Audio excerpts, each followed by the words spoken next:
Okay, selamat datang kepada yang baru join. Okay, yang lain pun barulah. Okay, selamat datang. Jadi hari ini kita akan tengok kepada tajuk yang seterusnya, iaitu tajuk yang ke-10.3, kegunaan radioisotop. Okay, radioisotop atau kegunaan radioisotop. Okey, apakah objektif pembelajaran kita pada hari ini? Untuk sesi pertama, objektif pembelajaran kita adalah pertama, awak boleh mendefinisikan radioisotop. Okey, memberi definisi radioisotop. Yang kedua, menamakan beberapa contoh radioisotop. Menamakan beberapa contoh radioisotop. Okey, mungkin radioisotop ni pertama kali awak dengar. Biasa awak dengar adalah perkataan isotop sahaja. Okay, dalam kimia awak jumpa perkataan isotop. Tapi hari ini kita tambah dengan satu perkataan di depan, iaitu radioisotop. Okay, yang kedua menamakan beberapa contoh radioisotop. Yang radioisotop yang digunakan dalam bidang-bidang seperti perubatan, perindustrian, pertanian dan sebagainya. Okey, dan seterusnya menerangkan aplikasi radioisotop. Ini ada 3. Menerangkan aplikasi ni maksudnya kegunaan dia lah. Kegunaan radioisotop dalam kehidupan seharian kita. Okey, baiklah. Kita pergi kepada yang pertama, apakah yang didefinisikan dengan radioisotop? Okey. Radioisotop adalah merujuk kepada isotop yang tidak stabil. Okey, ini perkataan dia. Sebelum ni kita belajar berkaitan dengan radioaktif, keradioaktifan. Keradioaktifan merujuk kepada proses bagi satu nukleus yang tidak stabil menjadi stabil. Itu adalah keradioaktifan. Radioisotop dia merujuk kepada isotop yang tidak stabil. Isotop yang tidak stabil menjadi lebih stabil dengan memancarkan zarah alfa, zarah beta dan juga sinar gamma. Yang bezanya adalah perkataan lah. Kalau radioaktif dia merujuk kepada nukleus, tapi kalau radioisotop dia merujuk kepada isotop. Ini kena berhati-hati sebab kadang-kadang calon dia salah bagi takrifan radioisotop. Setengah calon dia akan berikan definisi untuk isotop. Dia tak sama, isotop lain, radioisotop benda yang lain. Itu kena berhati-hati. Okay, tapi semasa pemancaran radioisotop dia tetap memancarkan zarah ataupun sinar radioaktif. Sebelum ni kita dah belajar alfa, zarah beta dan juga sinar gamma. Okey, radioisotop dia wujud secara semula jadi dan boleh juga dihasilkan dengan menyinarkan bahan dengan neutron dalam reaktor nuklear. Okey, dia boleh radioisotop ni boleh wujud secara semula jadi dan dia juga boleh wujud secara buatan. Yang wujud secara buatan macam mana? Ada satu isotop yang stabil, kita masukkan dengan satu neutron. Maka itu dikenali sebagai radioisotop buatan.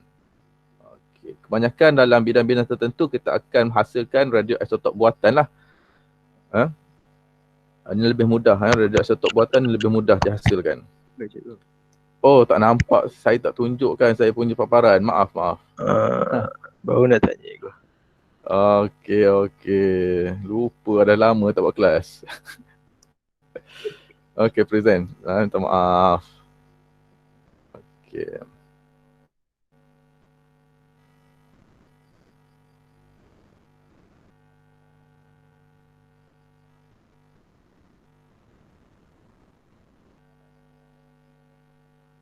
Okey, kita ulang semula.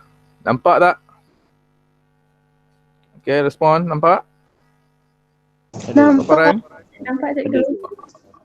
Okey, baru nampak kan? Barulah jumpa. Okey, ini objektif pembelajaran kita pada hari ini iaitu mendefinisikan radioisotop. Yang kedua, menamakan beberapa contoh radioisotop. Dan yang ketiga, menerangkan aplikasi radioisotop.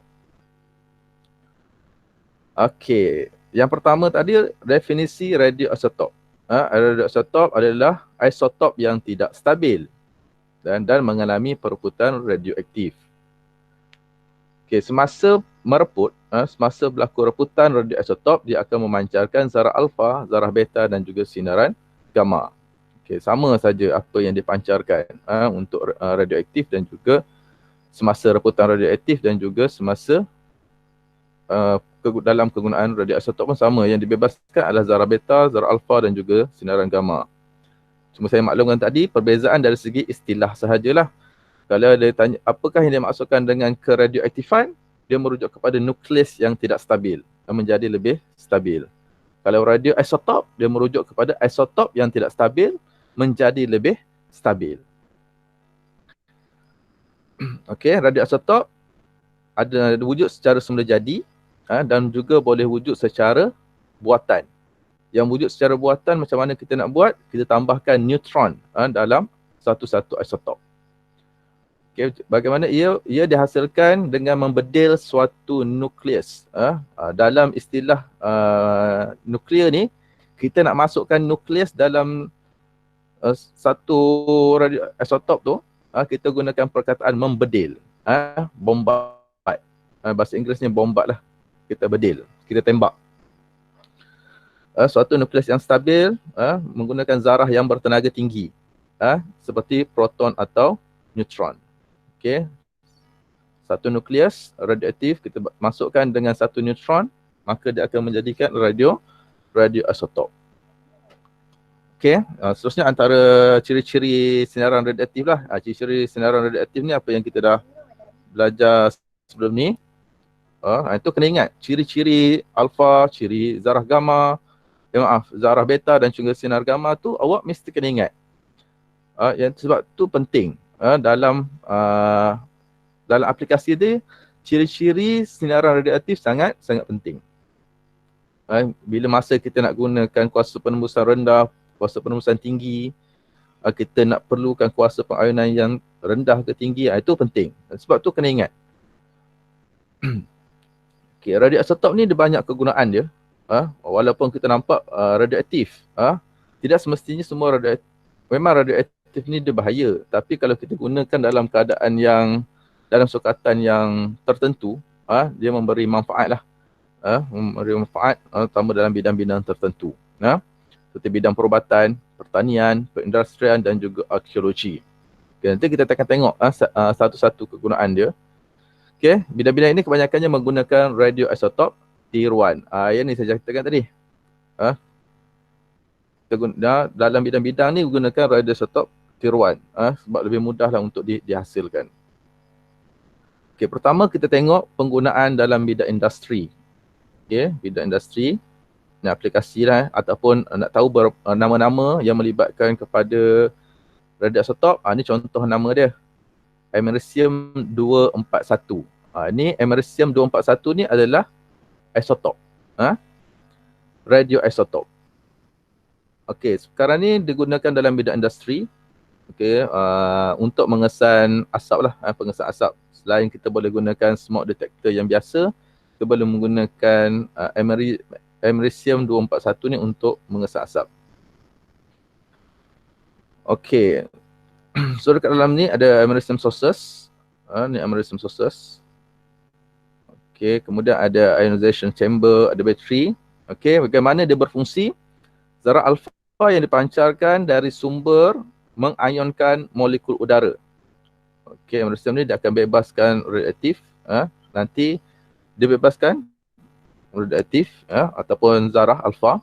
Zarah alfa ni dia cepat terion. Kan? Kembali semula kepada ciri alfa. Alfa ni kuasa pengayunan tinggi. Kuasa pengayunan untuk zarah alfa adalah tinggi. Jadi apabila zarah alfa dibebaskan oleh americium 241 ni, jadi udara yang terion mengkonduksikan elektrik dan arus kecil mengalir dalam pengesan. Jadi apabila asap memasuki pengesan, zarah berjelaga dalam asap menyerap beberapa zarah alfa dan menyebabkan menyebabkan penurunan dalam arus. Apabila penurunan arus yang mengalir dalam pengesan, maka dia akan mengaktifkan penggera. Maksudnya ada halangan lah. Halangan asap tu telah menghalang pengayunan, menyebabkan arus tidak dapat mengalir dengan banyak lah.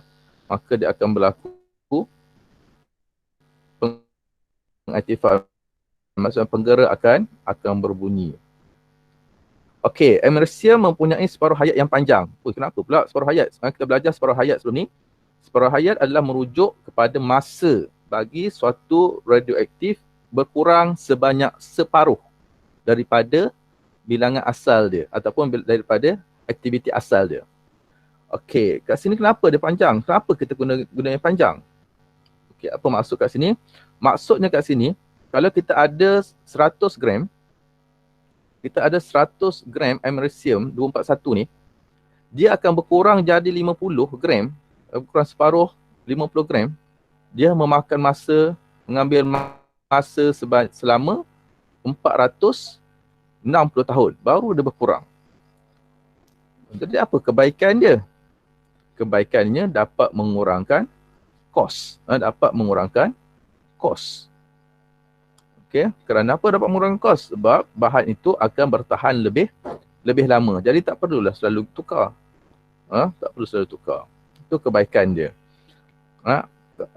Biasanya dalam bidang industri, kita akan pilih radioisotop yang mempunyai separuh hayat yang lama lah, ataupun separuh hayat yang panjang. Okey, itu dalam bidang industri untuk pengesan asap. Kita pergi kepada yang kedua, kawalan ketebalan. Okey, awak beli kertas, beli buku, beli kertas A4 ketebalan 70 gram. Kalau beli yang 70 gram ataupun 80 gram, semua sama, 80 gram je semua. Tak ada pun tiba-tiba yang 100 gram, tak ada. Okey, so macam mana dia kawal? Okey, kat sini kita tengok dia punya kerja dia.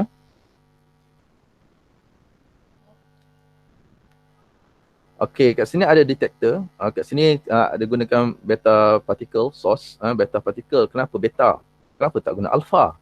Nanti kita akan tengok. Lepas tu ada detector. Okey, detector ni biasanya adalah GM tube. GM tube ataupun tube GM. GM tube. Kenapa GM tube? Kita guna GM tube, tak guna apa? Cloud chamber, tak guna cloud chamber, ataupun tak guna pembilang mengapi. Kita tak guna yang tu. Kenapa? Sebab GM tube dia boleh mengesan semua jenis pancaran radioaktif. Yang pertama. Yang kedua, GM tube ni apabila kita sambungkan dengan meter kadar, ni meter kadar ataupun rate meter, sambungkan dengan meter kadar, dia akan menunjukkan bacaan. Okey. Tu. Tube dah digunakan dengan ataupun rate meter lah.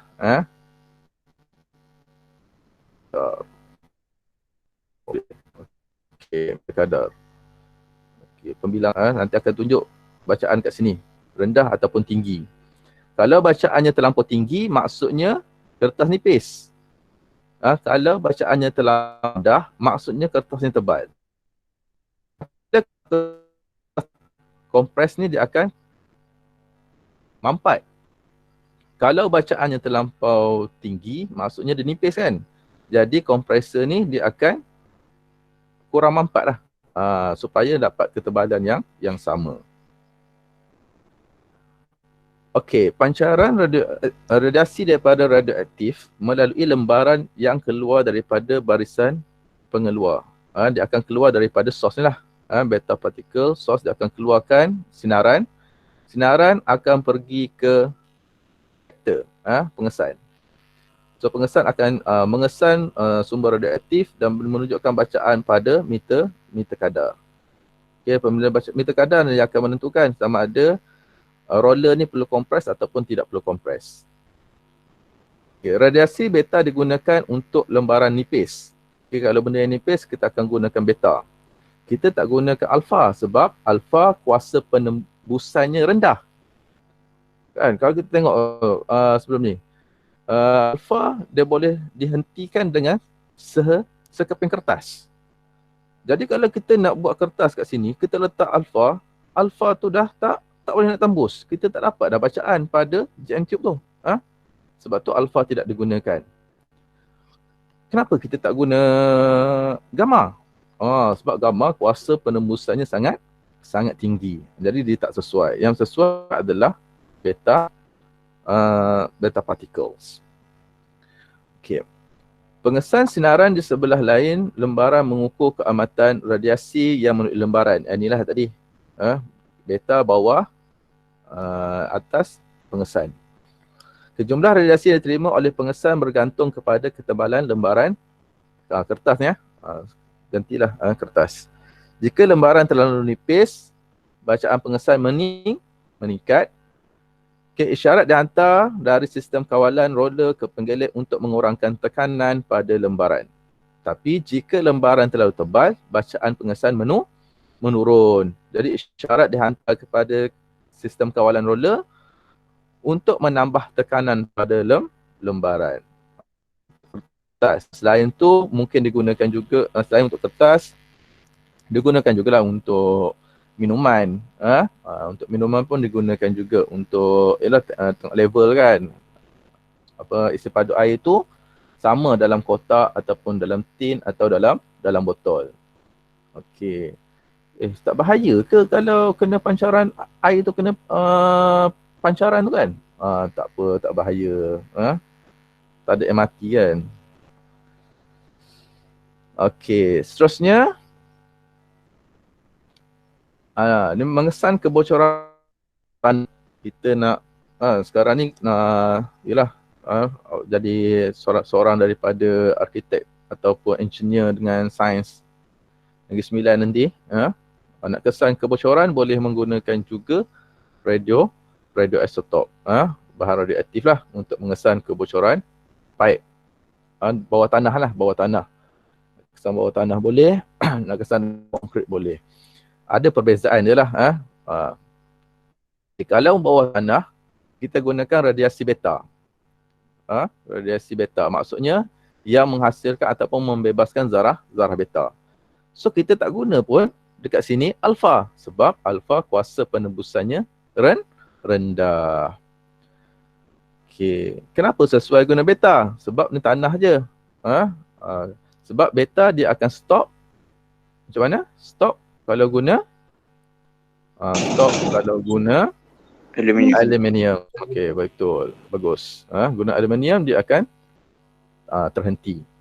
Okey. Sekarang dekat sini tak ada aluminium. So bolehlah kita gunakan beta. Okey, sama juga dia gunakan pengesan adalah Geiger Müller. Geiger Müller. Okey, tiup Geiger Müller yang ni. Okey. Kemudian pembilang. Ini pembilang. Rate meter tadi lah. Kadar meter tadi. Okey. So dalam air biasanya kita akan gunakan radioaktif yang berbentuk cecair. Maksudnya masukkan bahan radioaktif dalam sumber air, masukkan, so yang bentuk cecair tadi dia akan cepat larut, cepat dissolve, bergerak sampai tempat bocor, dia akan keluar. Okey, so kat situlah kalau kita gerak jalan sampai satu tempat bacaan dia tinggi, situlah berlaku kebocoran. Okey. Ya, kalau masuk dalam air ataupun benda yang kita nak guna dalam bentuk liquid, kita gunakan sumber tu dalam bentuk liquid. Sebab dia mudah larut. Janganlah meletak pula dalam bentuk, tiba-tiba masukkan dalam bentuk solid. Lambat dah larut. Tu beza dia. Tapi kalau dalam bidang industri, macam yang ke atas ni, bidang industri, kita perlukan dalam bentuk solid. Ni solid. Ataupun pepejat. Sebab mudah untuk kita kendalikan. Mudah kita nak alih-alihkan. Sebab bahan radioaktif ni kita tak boleh alih guna tangan. Kalau bentuk solid tu kita akan gunakan robot, forceps dan sebagainya. Itu kena ingat. Perkara-perkara penting lah. Okey, untuk bahan radioaktif untuk memancarkan zarah beta, contohnya adalah natrium 24. Natrium 24 dia akan memancarkan zarah beta. Ditambah ke dalam cecair dalam saluran paip untuk mencari kawasan kebocoran. Okay, radiasi yang dihasilkan oleh bahan radioaktif dapat dikesan dengan pembilang GM yang diletakkan di atas tanah. Okay, peningkatan yang lebih besar dalam bacaan pembilang GM akan menunjukkan bahawa terdapat kebocoran di kawasan itu. Okey, saya dah jelaskan tadi. Cuma ayat penerangan di bahagian bawah. Okey, itu dalam bidang industri. Kita pergi kepada bidang perubatan. Yang ni lah, ramai nak jadi doktor kat sini kan. Okey, bidang perubatan. Apa kegunaan radioisotop ni? Okey, pertama sebagai penyurih. Ya. Okay, apabila radioisotop lemah dalam kuantiti yang sedikit disuntik ke dalam sistem, pergerakannya boleh dikesan dengan menggunakan pengesan radioaktif seperti pembilang gegemula, okey, atau pengesan sinaran radioaktif yang lain. Ni kita nak penyurih ni macam kita nak kesan lah satu penyakit. Ada darah beku ke, ada kanser ke, kita boleh gunakan radioaktif ni. Okay. Contoh kat sini gumpalan kedudukannya dengan menyuntik natrium 25. Tadi natrium 24, sekarang natrium 25. Okay. Ke dalam saluran darah dan kemudiannya menggunakan pengesan untuk menentukan kedudukannya di dalam pengaliran berhenti. Jadi apabila masuk, cocok dalam pesakit, cocok ni guna liquid lah. Kalau cocok guna liquid sebab masuk dalam kan. Liquid darah. So dia pergi gerak sampai satu kawasan tu dia berkumpul. Situlah ada masalah dia. Okey, kalau untuk gumpalan darah gunakan kalau nak mengesan ketumbuhan, gunakan fosforus 32. Fosforus 32 nak kesan tumor otak. Dan kalau untuk thyroid, kita akan gunakan iodin 131. Okey. Inilah. Kalau yang masuk ke dalam badan, ingat ni, kalau masuk kita akan masukkan dalam bentuk cecair dan hayatnya yang rendah. Separuh hayat rendah. Tak bolehlah separuh hayat yang tinggi nak masuk dalam badan. Nanti dia akan menyebabkan kerosakan pada sel-sel yang lain. Okay. Dan perubatan kalau benda tu masuk dalam badan, kita perlukan separuh hayat yang rendah. Supaya dia mudah mereput lah. Supaya mudah mereput. Begitu juga dalam air ni. Dalam air ni jangan guna yang lama. Nanti bertahun-tahun baru boleh guna air. Jadi gunakan separuh hayat yang singkat. Separuh hayat yang singkat ataupun separuh hayat yang pendek. Yang cepat pendek, separuh hayat yang pendek atau separuh hayat yang singkat. Okey, seterusnya pensterilan. Biasalah kan, kat hospital ni nak steril, nak bunuh, nak basmi kuman-kuman tu, boleh juga gunakan radioaktif. Kita gunakan, kita pancar gamma dari cobalt 60, dari cobalt 60. Pancarkan sinaran lah. Untuk membasmi kuman pada pembalut, baju bedah, picagari dan alat-alat perubatan lain yang mesti bebas daripada kuman. Okey, ini. Okay, pensterilan melalui dedahan kepada sinaran gamma lebih cepat dan lebih berkesan dan lebih murah berbanding pensterilan menggunakan haba. Tahu pakai bedah sekalian kan. Awak pakai bedah nanti. Pastikan alat-alat yang digunakan semasa pembedahan ataupun alat-alat yang gunakan lah. Untuk perubatan mesti disterilkan. Nak cepat guna sinaran gamma. Tak perlulah nak didihkan air dan sebagainya. Itu lambat. Okey, radioterapi. Radioterapi. Yang ketiga digunakan dalam radioterapi. Okey, dari radioterapi pun digunakan cobalt 60 juga. Okey, cobalt 60. Okey, radioterapi ni adalah untuk apa? Untuk memusnahkan sel-sel barah. Itu. Dalam badan pesakit kanser. Itu radioterapi. Ataupun kemoterapi pun samalah. Untuk menghalang sel-sel sihat daripada turut musnah. Untuk menghalang sel-sel sihat daripada musnah, sumber kobalt 60 diputar dalam satu bulatan pada sel barah yang tepatlah. Dia bagi betul-betul pada sel barah tu. Bukan suntikan. Dia suntik pada tempat yang betul. Terus direct kepada sel yang rosak tu. Sel jahat terus dia suntik.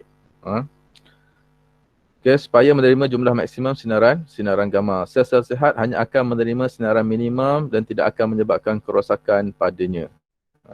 Ini radioterapi. Kepada separuh hayat yang rendah.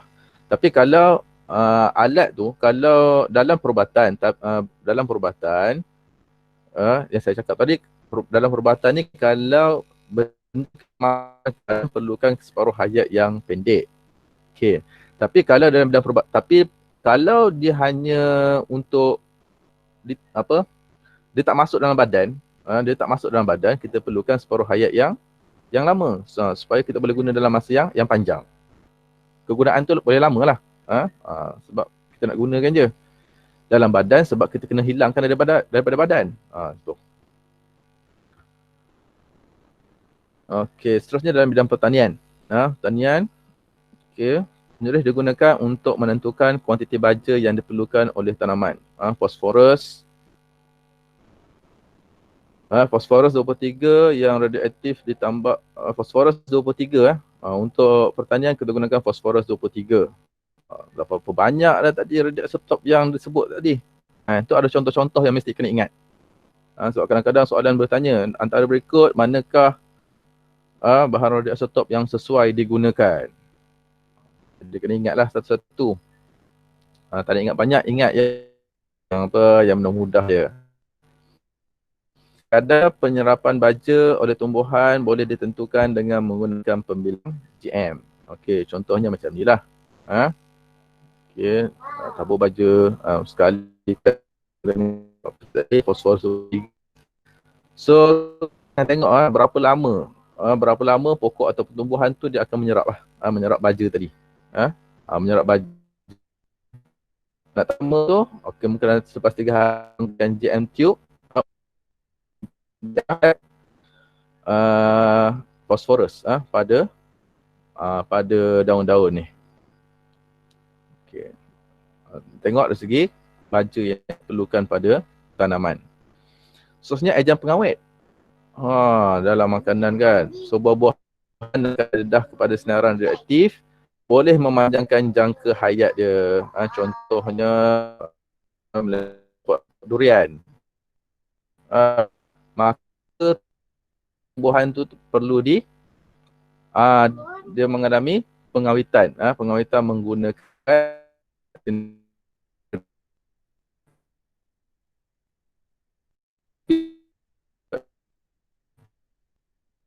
sampai dah rosak. Ataupun nak memanjangkan hayat pisang tersebut, kita gunakan boleh gunakan sinaran radioaktif lah untuk memanjang masa buah tadi tu. So expired date dia boleh jadi lebih panjang lah. Okay. Dos bagi mengelakkan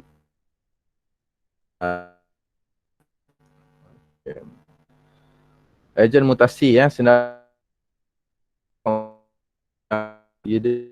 dengan mendedahkan biji benih seperti dalam dos yang kecil lah supaya sel-sel pada dapat proses ini mungkin lebih produktif. Cakap penemuan dekat Malaysia pun banyak pokok yang dihybridkan ataupun dihasilkan melalui teknologi radioaktif ni. So sebenarnya radioaktif ni dia satu bidang yang sangat luas. Dia bukan hanya fokus kepada penjanaan tenaga ataupun menghasilkan bom nuklear je. Ada banyak. Contohnya macam glove. glove getah tu. Nak hasilkan glove getah tu pun ada proses yang menggunakan bahan radioaktif. Bagaimana nak hilangkan bau dia, nak bagi dia kekal lama. Itu pun kegunaan dalam radioaktif. Jadi kalau ingat yang lebih mendalam tentang nuklear ni, boleh sambung pelajaran di UKM. UKM ada satu course berkaitan dengan teknologi nuklear. Okey, selain itu ejen perserilan, radioisotop merosak dan merosakkan tanaman. Okey, serangga perosak jantan dibiarkan dan didedahkan pada dos sinar kecil. Okey, serangga perosak jantan yang telah dimandulkan kemudian untuk membiak. Seperti biasa tanpa menghasilkan anak. Maksudnya apa? Dia ambil apa? Dia mandulkan. So, kalau dah mandul tak dapat dia nak membiak kan? Macam tu. Dia tak membunuh tapi dia mandulkan supaya spesies tu ada tapi dapat dikurangkan. Dapat dalam bidang arkeologi. Ni yang mungkinlah awak belajar sejarah. Macam mana boleh tahu pula satu-satu elemen yang dijumpai itu hayat dia apa?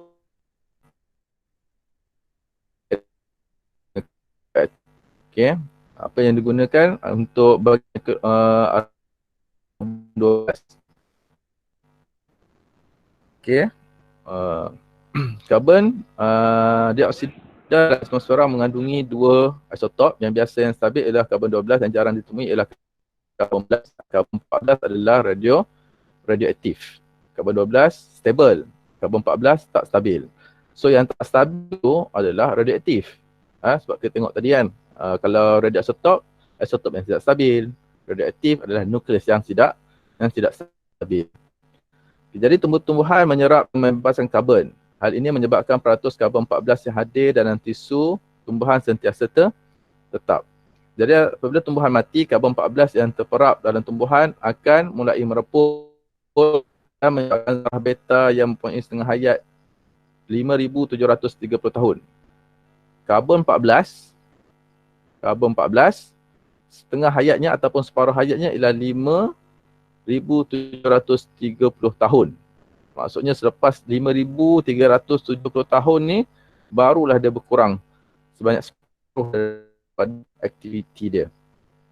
Okey, usia satu sampel bahan purba boleh ditentukan lebih tepat dengan mengukur keaktifan karbon 14 dalam sampel arkeologi dengan membandingkan dengan keaktifan sampel organisma hidup. Ada benda yang hidup, ada yang mati, lagi keaktifan dia. Kalau keaktifan yang hidup 100, contoh keaktifan yang hidup 100, keaktifan yang dah mati ada 25. Berapa tahun jangka tumbuhan tersebut? Apa? 100 jadi 50. Kemudian dia jadi 25. 2 kali separuh hayat telah berlaku. Sekali 5,730. Jadi kalau 2 kali separuh hayat, usianya telah menghampiri 11,000. 11,000 tahun lebih lah usia dia. Itu contoh lah. Contoh. Okay, kaedah ini disebut sebagai pentarikan karbon dan digunakan oleh ahli arkeologi untuk menentukan usia bahan purba seperti fosil. Okey. Siapa soalan? Cikgu. Allah Soalan. Cikgu. Amal dulu. Yang apa tu, yang proses pengawitan tu. Pengawitan. Yang dia nak awet bagi tahan lama, yang durian cuba cakap tu. Dia Okey. tak rosakkan nutrisi kat durian tu ke? Tak. Dia tak Oh, rosakkan. dia Dia steril lah. Okay. ya. Sangkut-sangkut ke saya cakap tadi? Agak Ya, sangkut. yang ni soalan. Cikgu boleh tak cikgu ulang macam mana dia dapatkan usia artifak tadi? Usia artifak tadi. Okey, saya ulang. Usia artifak tadi. Okey. Dalam menentukan usia artifak, maksudnya dia akan jumpa satu yang lama. Contohnya fosil yang lama. Dia fosil yang baru. Maksudnya yang hidup. Yang mati. Lepas tu ada yang hidup. Okey. So ambil yang hidup ni, ambil, bertentukan dia punya kereaktifan dia. Contoh kereaktifannya adalah untuk hidup 100. Lepas tu semak pula yang mati berapa kereaktifan yang mati tu. Kalau kereaktifan yang mati tu 50, ambil 50. Okey. So berapa hidup 100, mati 50. Berapa kali dia berlaku separuh hayat? Satu kali. Andaikan separuh hayatnya adalah 5,730. Berdasarkan bahawa usia Tuhan tersebut adalah 5,730 tahun. Macam tu. Boleh tak ini? Okey, faham. Okey.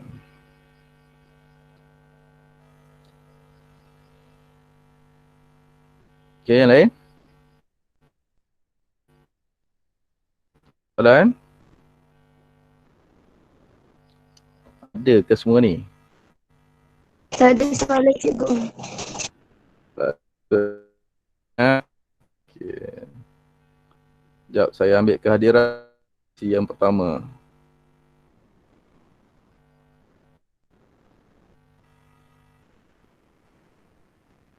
Okey, 56.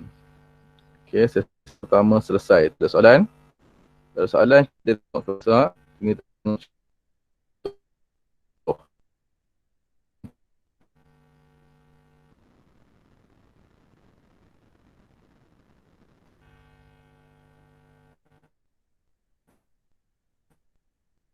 Secara sebut tadi secara umum, sebenarnya banyak jenis-jenis isotop yang lain. Ada paparan? Nampak tak paparan saya? Nampak. So kalau tengok dalam modul awak pun banyak banyak dia punya bahan-bahan yang digunakan ataupun radioisotop yang digunakan dalam bidang perubatan. Okey, iodine pun ada banyak iodine 131, 122, xenon. Okey, so bacalah sepintas lalu supaya tahulah fungsi setiap radioisotop tersebut. Okey. Nampak banyak kat sini, tapi sebenarnya awak ingat apa yang saya maklumkan tadi dalam bidang industri biasanya kita akan gunakan separuh hayat yang lama. Kalau kita nak check nak detect kebocoran, kita perlukan separuh hayat yang pendek. Dalam bidang perubatan, kalau kita masukkan radioaktif tu dalam badan, mesti separuh hayat yang pendek. Tapi kalau di luar, untuk persilinan kita gunakan separuh hayat yang sifat lain seperti nak gunakan gamma ke, nak gunakan yang atas. Kita kena tahu. Nama ni nombor 2, nombor 3 lah baru ingat. Okey. Ini contoh soalan. SPM dah lama dah ni. Rajah menunjukkan penggunaan radar untuk mengkaji kadar pergerakan baja. So cadangkan dan terang pengubah suaian yang boleh digunakan dengan lebih berkesan. Okey, kat sini diletakkan fosforus 32. Kemudian ada pengesan. Kemudian ada pembilang.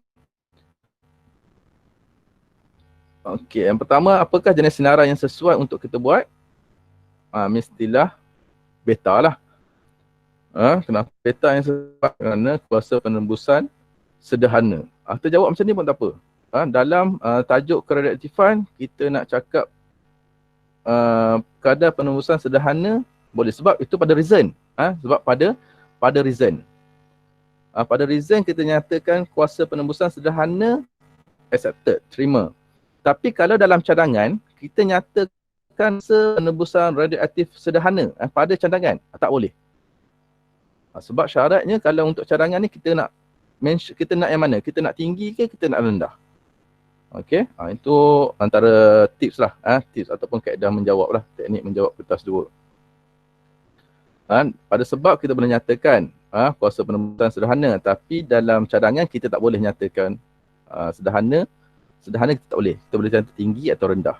Atau kita nyatakan bahan yang sesuai. Dekat sini nyatakan jenis. So jenis adalah beta. Apakah alat pengesan? Kat sini dia nyatakan pengesan je, dia tak bagi nama alat. So dia tanya kat situ apakah alat pengesan? Sudah pastilah GM tube lah. Sebab GM tube dapat mengesan sinar alfa, beta dan juga gamma. Okey. Setengah hayat ataupun separuh hayat sinar radioaktif. Okey. Kalau kat sini dia nyatakan tidak terlalu panjang dan tidak terlalu pendek. Okey. Ini pun tidak boleh diterima dalam exam sebenarnya. Tidak terlalu panjang dan tidak terlalu pendek. Mencukupi untuk pelaksanaan kerja pengesanan. Yang ni tak boleh. Tak boleh sebab dia terlampau umum. Jadi mudahnya awak cakap je separuh hayat pendek. Itu paling senang. Separuh hayat pendek. Kenapa? Supaya tumbuhan tidak dicemari dengan bahan radioaktif dalam jangka masa yang lama. So ayat ni tak boleh Ayat yang betul jawapannya adalah separuh hayat pendek. Okay, bagaimana dengan kuasa penembusan?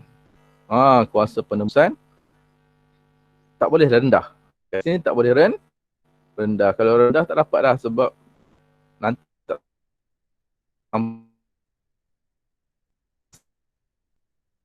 kenapa? Dia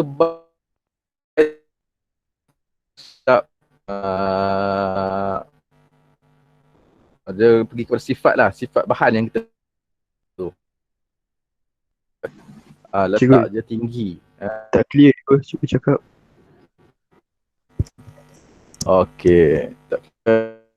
Saya ulang semula. Untuk separuh hayat, sinar radioaktif. Okey. Kita habis bateri.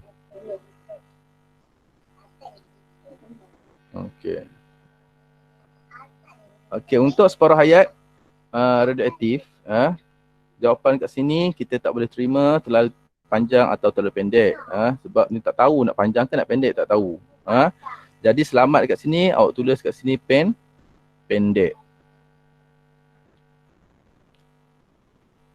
Okay, so pendek, separuh hayat yang pendek atau singkat.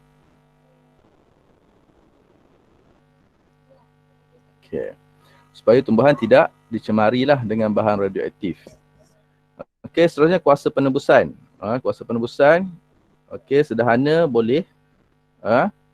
Sebab untuk bab radioaktif ni, ada yang kita boleh rujuk kepada sifat ataupun ciri bahan.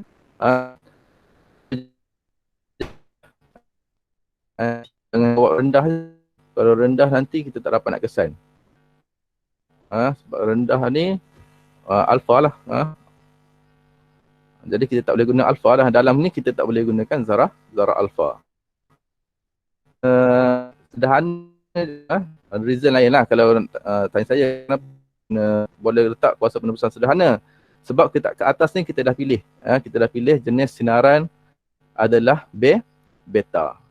Mana beta dia punya sifat ataupun kuasa penembusannya adalah sederhana. Okay, keadaan jirim bahan radioisotop mestilah tercair sebab yang ni sebab kita nak apa tercair? Sebab kita siram. Kita siram. Bila siram dalam bentuk cecair, barulah akar lebih cepat. Tak pejal tak atas tu, kalau tak kena air, lambatlah dia menyerap kan. Okey. So cecair kenapa? Boleh campur dan larut secara seragam di dalam cecair badan tumbuhan. Okey, itu reason dia. Okey, clear tak? Ke tersangkut-sangkut lagi? Clear. Clear. Okey. Soalan nombor 2 ni merujuk kepada penggunaan radioisotop untuk rawatan radioterapi. Radioterapi. Okey, cadangkan dan terangkan pengubahsuaian yang boleh dibuat bagi penggunaan radioisotop dalam rawatan radioterapi secara berkesan. Okey, kat sini dia tak nyatakan apa-apa. Apa dia punya sumber, nanti kita akan beritahu. Alat yang dia nak mengesan dia tak bagi tahu. Sebab apabila soalan cadangan ni, mesti awak ada 5 cadangan. 5 cadangan awak dan juga 5 reason lah untuk dapat 10 markah. Nak bagi lebih tak ada masalah. Cuma jangan bagi ku. Pertama dia minta dari segi sinaran. Sinaran adalah gamma lah. Gamma. Sebab apa gamma? Letak je tenaga tinggi atau kuasa penembusan tinggi. Awak tak ingat ni? Contohlah masa exam kan, kadang-kadang kita cuak kan, blur dan sebagainya. Boleh membunuh sel kanser ni tak ingat. Awak hanya ingat ciri-ciri yang sebelum ni kita belajar. Iaitu kuasa penembusan tinggi. Tulis je lah kuasa penembusan tinggi. Sejak bila pula jumpa tenaga tinggi ni? Yang ni masa kita belajar tentang ciri elektromagnet tu. Gelombang elektromagnet. Sinar gamma dia punya frekuensinya kecil. So bila frekuensi kecil, tenaganya tinggi. Okey. Cikgu. Ya. Tak boleh guna sinaran beta.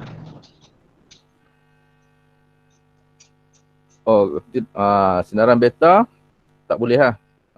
Sebab kita nak benda yang, sebab beta dia punya kuasa tenaga ataupun tenaga dia tu rendah. Apabila tenaga rendah, dia nak lawan ataupun dia nak bunuh sel tu lambat. Sebab tu gunakan gamma. Kita tengok segi tenaga dia tu. Tenaga untuk dia membunuh sel kanser tu lebih baik berbanding dengan beta. Okey, cara sinaran radioaktif. Disasarkan secara tepat pada tempat yang dijangkiti sel kanser. Yang saya jelaskan tadi kan. Dalam radioterapi kita mesti letak sasaran tu betul pada sel yang rosak sahaja. Jadi kena detect dulu lah kat mana sel rosak tu. Dah tahu baru kita bagi pada sasaran yang betul. Supaya apa? Supaya hanya membunuh sel kanser sahaja tanpa membunuh sel-sel yang sihat. Ini dalam penerangan awal tadi. Saya dah jelaskan. Okey. Penggunaan dos. Dos tu nak guna banyak ke, nak guna sikit? Tengok punya tahap. Mengikut darjah keseriusan jangkitan. Kalau tahap 4 mungkin kena guna banyak. Kalau tahap 1 mungkin guna dos yang rendah. Pada kadar yang mencukupi untuk membunuh sel-sel kanser sahaja. Okey. Tapi biasanya kalau dalam exam tak ada ni. Bentuk yang macam ni penggunaan dos ni. Okey. Pendedahan kepada sinar radioaktif. Nak bagi dia terdedah lama ke terdedah sekejap? Mestilah sekejap je ataupun pendek supaya mengelakkan pendedahan terlampau lama kepada sinaran radioaktif. Sebab kalau terdedah terlampau lama, dia boleh menyebabkan kerosakan pada sel-sel yang lain. So sel yang sihat tu kita kena jaga betul-betul lah dengan kaedah. Satu, kita kena pancarkan pada sel yang sakit sahaja. Dan yang kedua, kita kena pastikan tempoh pendedahan yang pendek. Okay, kuasa pengayunan. Kuasa pengayunan kena rendah. Sebab itu kita guna gamma juga. Sebab gamma dari segi kuasa pengayunannya adalah yang paling rendah kuasa pengayunannya. Jadi apabila kuasa pengawinan rendah, lalu banyak memusnahkan tisu-tisu tidak ataupun mudahkan tidak memusnahkan ataupun terlalu banyak saja. Tidak memusnahkan tisu-tisu yang sihat. Pun bolehlah jawab macam tu kan. Tidak terlalu banyak pun boleh ataupun tidak. Nak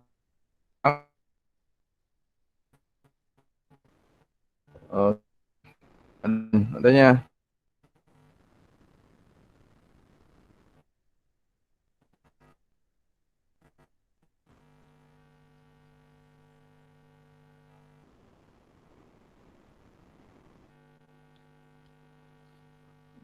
Okey, kat sini lihat sikit. Sangkut lagi ke dia. Dia dah tak ada dah marjah kat sini.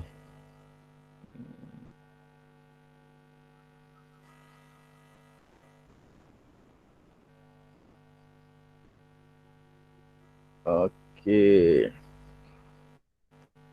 Nak ke? Sebelum kita masuk kepada yang seterusnya.